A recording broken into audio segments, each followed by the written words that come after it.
I have some important information for you regarding the Eevee Community Day event. Now, this Community Day event is unique in two different ways. One way it's unique is that it is on both Saturday and Sunday for normal Community Day hours. If you want to know the specific start and end times for your specific time zone, link in the description to the official announcement and you can figure it out yourself there. Now, another way that it's unique is that the period to evolve a Pokemon and get the special Community Day move on them has been extended. So the start of the Saturday event until Monday 1 p.m. Pacific time. If you want to know your specific time zone, you can math it out yourself. You can evolve your Eevees and get Last Resort, the special move, onto the Eeveelutions from that Saturday start time until that Monday 1 p.m.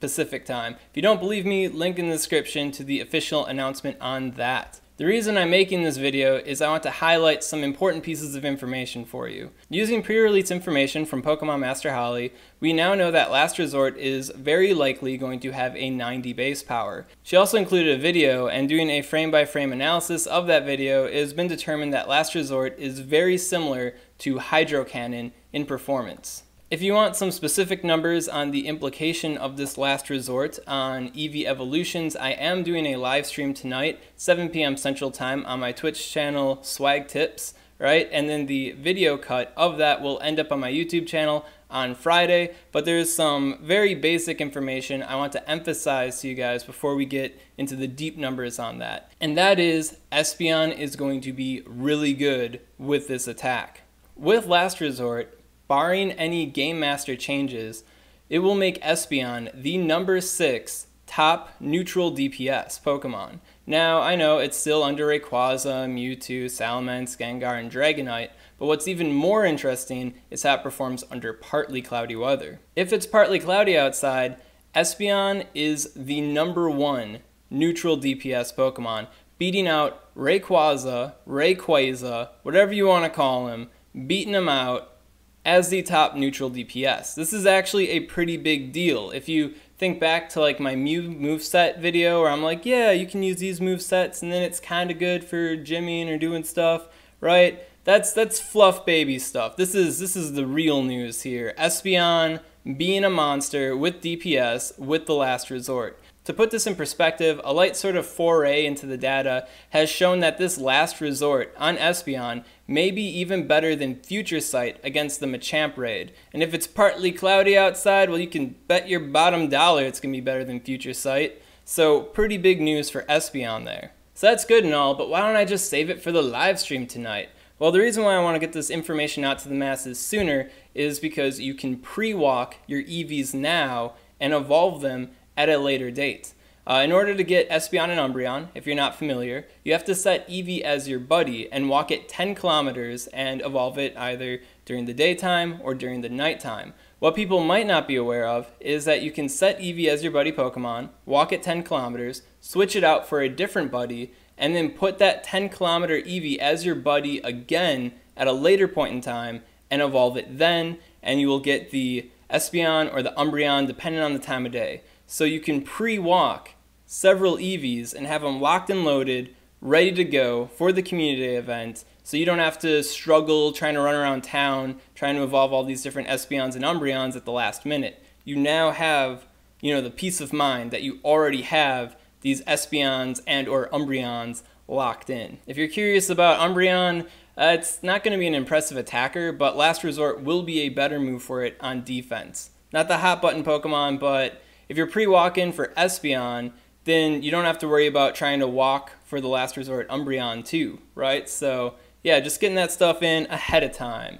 If you're curious how long it takes to walk 10 kilometers, the average human being should be able to do it within 2 hours. So, I mean, that is a chunk of time, and after you've been walking for 6 hours between the two different community days, you might want to have some of that ready beforehand. Maybe you won't feel like walking after 3 straight hours of walk-in. Another thing I want to pitch to you guys is to follow me on Twitter or follow me on Facebook. The reason being is because Niantic has a habit of hecking things up at the very beginning of events or at the very beginning of transitions of events.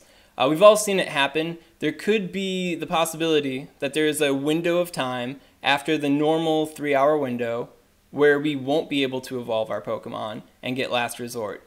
So because of that, I just want you guys to follow one of my social medias, or just check the Sylph Road, or follow whatever source you feel is vetted and will give you the factual information right away, and see what they're saying, or see what I'm saying. If I'm saying, yo guys, there's been reports that people aren't evolving into Last Resort, well, now you're in the know and you can not waste your evolutions. You can wait until, you check my page or check the page that you trust, and they're like, hey guys, green light, Niantic fixed the problem.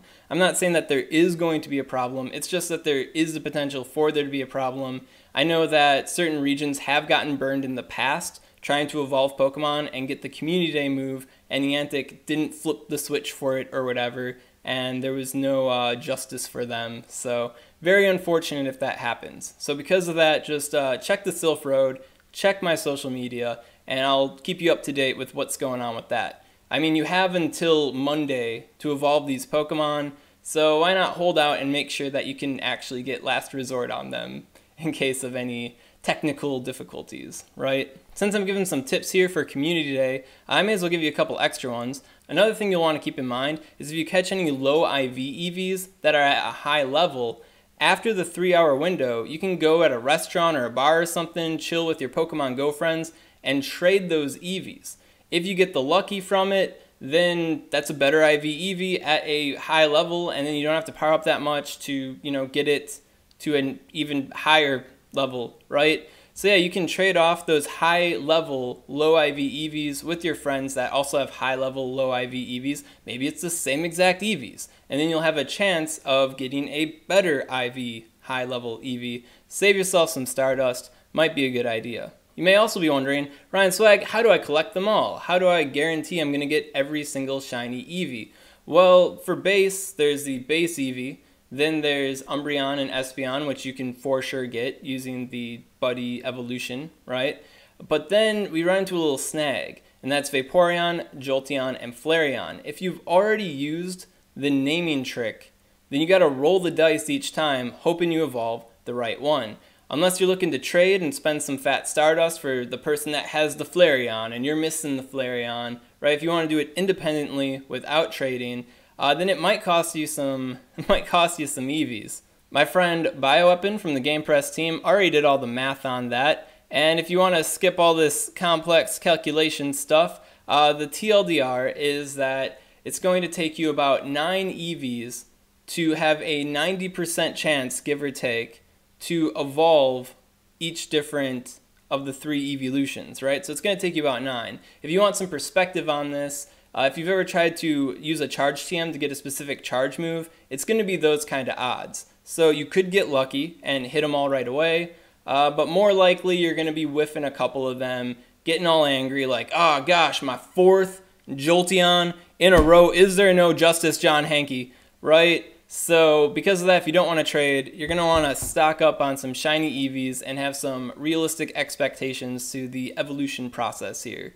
90% probability, we're talking 9 Eevees. Then beyond that, you have Gen 4's Glaceon and Leafeon. I initially thought that we were going to get them with this event with all the Gen 4 hype going on, but at this time, I think it's very unlikely that they'll be making a guest appearance to this Eevee event. But having those shiny Eevees locked and loaded for the future, probably a good idea. Then there's also the Gen 6 Sylveon, and then there's also going to be an Eeveelution in Gen 8. So might want to keep that in mind if you're holding out for the deep future. And if you're the real collector, the Pokemon Let's Go series has a female Eevee sprite. Right now, it's only unique to the Let's Go series. It has not been updated in Pokemon Go yet, but you might want to keep your eyes peeled for a shiny female Eevee in your packs of Eevees, because, later on down the line, if it gets retroactively added to the game, well, then you'll have that female shiny Eevee sprite. If you want some perspective on that, it is a 12.5% chance to find a female. Female Eevees are pretty rare, despite how cute and girly they are. Pokemon Go, destroying those gender roles each day, fam. So overall, you're probably going to want to try to get 17 shiny Eevees, which, if you're catching super hard both days, isn't terribly unrealistic. But if you can't hit those big numbers, or you can't make it each day or any day, well then you might want to start whipping out the Stardust bank and get ready for them trades. Speaking of Stardust, another simple word of advice is to use a star piece during this event.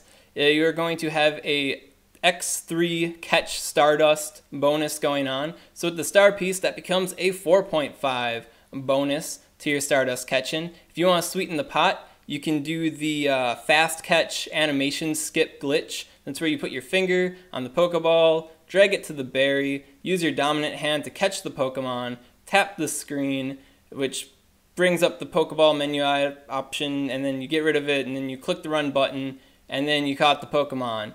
Or if you click on it and it says error, then you caught the Pokemon. If you click on it and you got to catch it again, well, you didn't catch it, but you did skip the animation time. And given the boosted catch rate that we experience during Community Day, that could be a nice way to go turbo on your Stardust gains, trying to catch all them different Eevees. And because the event window is extended for the evolutions, you can have plenty of time to check your IVs and all that kind of jazz after the 3-hour period. So some big tips there, right? So those are my basic tips for the Eevee Community Day. The main thing I wanted to get out to you guys and emphasize is the power of Espeon and how you may want to pre-walk some Eevees before Community Day so you've got a couple Espeon evolutions locked in.